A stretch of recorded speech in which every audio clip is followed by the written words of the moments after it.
Good morning বন্ধুরা, welcome back to my channel. আশা করি আপনারা সকলেই খুব ভালো আছেন আর আমিও খুব ভালো আছি। আজকে একদম কাজ করতে মন করছে না, কাজ করতে কি রান্না বান্না একদম করতে মন করছে না। দেখবেন এক এক দিন এমন হয় কিছুই করতে মন করে না। তো আজকে আমার সেই রকমই মন করছে, মনে হচ্ছে কিছুই করব না। দুজনকার জন্য যদিও বা রান্না, কিন্তু তবুও আজকে মন করছে না। তবে আজকে বিশেষ কিছু করব না, ফুলকপির তরকারি করব আর পাবদা মাছ করব। প্রথমে ফুলকপিটা কেটে নেব। এই যে ফুলকপিগুলো, এটা কেটে নিই। তবে ফুলকপিটা ভীষণ ভালো জানেন, এই যে ভীষণ ভালো। তো চলুন এগুলো আগে কেটে নিই। তবে ফুলকপির পাকোড়া ভীষণ ভালো লাগে। ওই যে তেল একটু লাগে বলে সেই জন্যে বানালাম না। আগে অনেক বানিয়েছি, তবে এখন আর দুইজনকার জন্যে কিছু বানাই না। তবে আমার হাজব্যান্ড বললাম না, খুব একটা তেল খেতে পছন্দ করে না বলে এখন আর বানানো হয় না। তো এখানে আলু বিশেষ দেবো না, একখানাই আলু দেবো, মধ্যে মধ্যে করে এমনি কেটে নেব।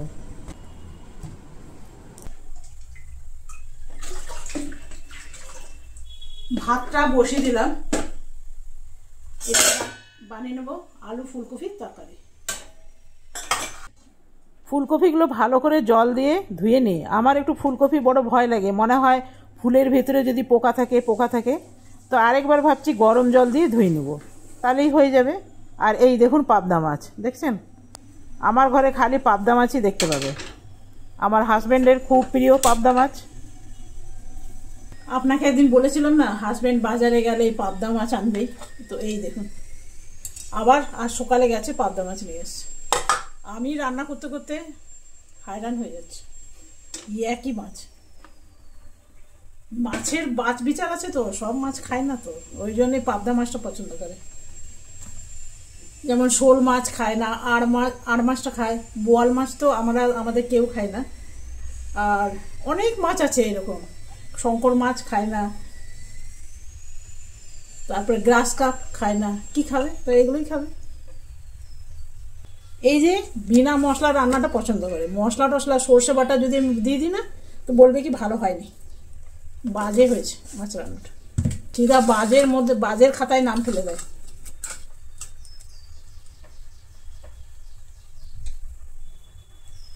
হেলদি খেতে পছন্দ করে আর কি, বলে তেল কম, মশলা কম, লঙ্কা কম।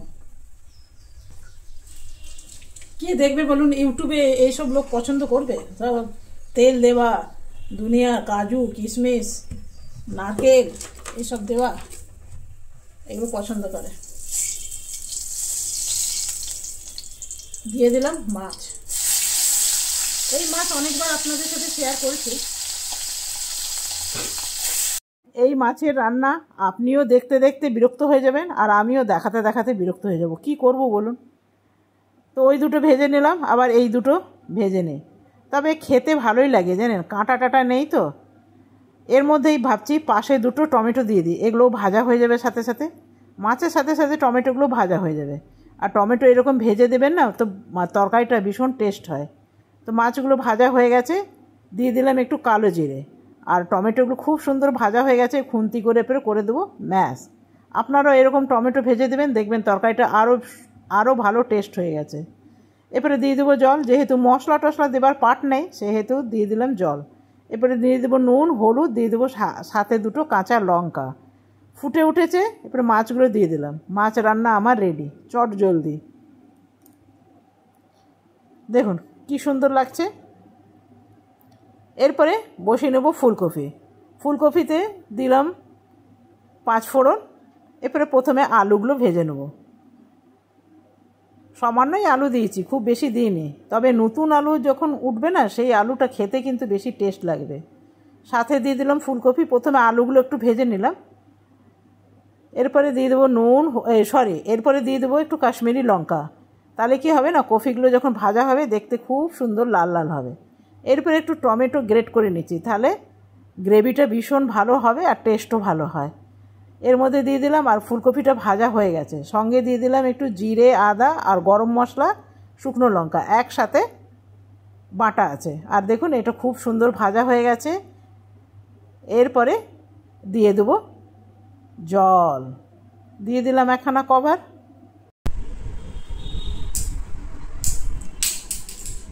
এই হাত থেকে পড়ে সব ক্লিপগুলো যায় নষ্ট হয়ে। তো এখন স্নান করে পুজো করে এলাম। Welcome back to my channel. আশা করি আপনারা সকলেই খুব ভালো আছেন আর আমিও খুব ভালো আছি। এই যে স্নান করে নিয়েছি, পুজো করে নিয়েছি, আর আমার পতিদেবও ঘর চলে এসছে লাঞ্চে ঘরে। এখন বেজে গেছে ওই যে দেখছেন 2টো। তো আমার ফুলকপির তরকারিটা তো হয়েই গেছে, একটু ভেন্ডি সেদ্ধ করতে দিলাম। ভেন্ডি সেদ্ধ আমার খুব ভালো লাগে, এদের কারু ভালো লাগে না। তো এখন দিয়ে দেবো সবাইকে খেতে। আর আমার গোলমরিচগুলো চলুন আপনাদের একবার দেখাই গোলমরিচগুলো। রোদ আছে কিনা দেখি। হ্যাঁ, রোদ আছে। এই যে দেখুন,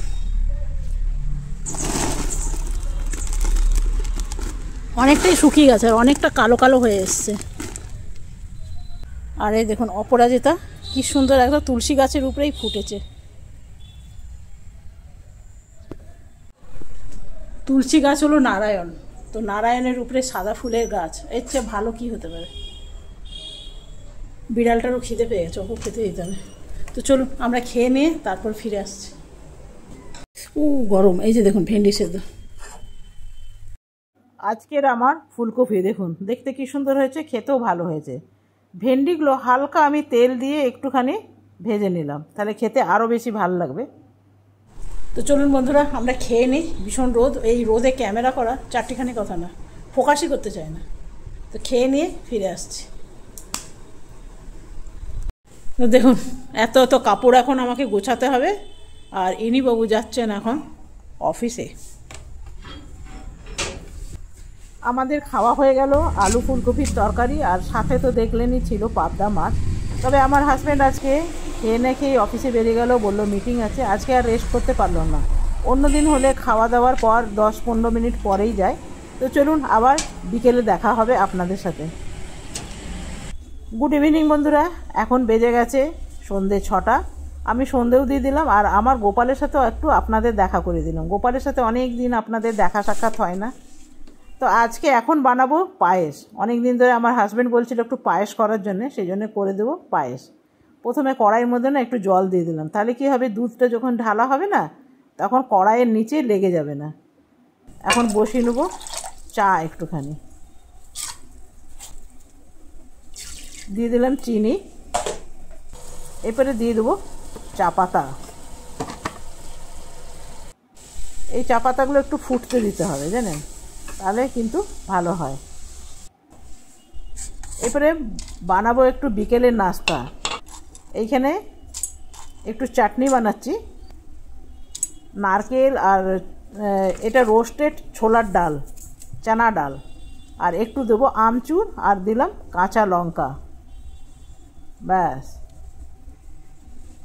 সবটাই দিলাম না, বেশি টক হয়ে যাবে।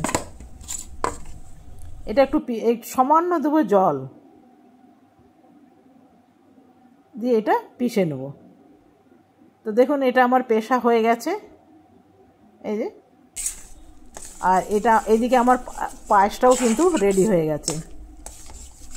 তবে পায়েসে আমি চিনি দেব না, দেব গুড়, আর একটু গুড় দেব। মনে হচ্ছে মিষ্টি হয়নি জানেন, ভাবছি আর একটু দেবো। বেশি মিষ্টি হয়ে গেলেও আবার প্যান প্যান করতে থাকবে, বলবে বেশি মিষ্টি হয়ে গেছে, বেশি মিষ্টি হয়ে গেছে। তো চলুন এটা হয়ে গেছে, ঢাকা দিয়ে দিলাম। আর এদিকে আমার চাও রেডি হয়ে গেছে, আর এদিকে বানিয়ে নেবো এবারে ইডলি। তবে ইডলির ব্যাটারটা আমার ফ্রিজেই ছিল, আমি বানিয়ে এমনি বেশি করে রেখে দিই, যখন তখন মন করলে না তবে বার করে ইডলি বানানো যায়। তবে ফ্রিজ থেকে আধা 1 ঘন্টা বার করে রেখে দিতে হবে, যেন ঠান্ডা ভাবটা যেন চলে যায়, না তো ফুলবে না জিনিসটা। আমি প্রায় 2 ঘন্টা আগে এটা বার করে দিয়েছিলাম। তো এখানে জল দিতে ভুলে গেছি জানেন, নিচে দিতে হবে একটু জল, তবেই তো ভাপে হবে। তবে বানাবো আজকে একদম ওভেনে, আজকে উনানে বানাবো না। আমি বেশিরভাগ ওভেনেই বানাই, 4 মিনিটেই হয়ে যায়। ব্যাস, রেডি হয়ে গেল বিকেলের নাস্তা। তবে এইটা ভাবছি নিচে দেব না, এটা পড়ে যাচ্ছে জানেন, একটা খুঁড়া ভেঙে গেছে, এই যে স্ট্যান্ডের একটা পা ভেঙে গেছে, এই যে দেখতে পাচ্ছেন। তো সেই জন্য ভাবছি এটা দেবো উপরে। ব্যাস, এরপরে দিয়ে দেবো কভার। 4 মিনিটে লাগে। 4 মিনিটের বদল যদি আপনি 5 মিনিট দিয়ে দেন তাহলে ইডলিগুলো কিন্তু বেশি শক্ত শক্ত হয়ে যাবে। এটা আমি 4 মিনিটের জন্য দিয়ে দিই। চলুন 4 মিনিট পরে আবার দেখা হবে। তো দেখুন এটা আমার নামিয়ে নিয়েছি, একদম গরম আছে। তবে জানেন বিকেলে বলুন সকালে বলুন এসব নাস্তা খেতে বেশ ভালো লাগে। একদিন বানিয়ে রেখে দিলে ধোসাও করে নেওয়া যায়, আবার ইডলিও করে নেওয়া যায়, উত্থাপমও করে নেওয়া যায়।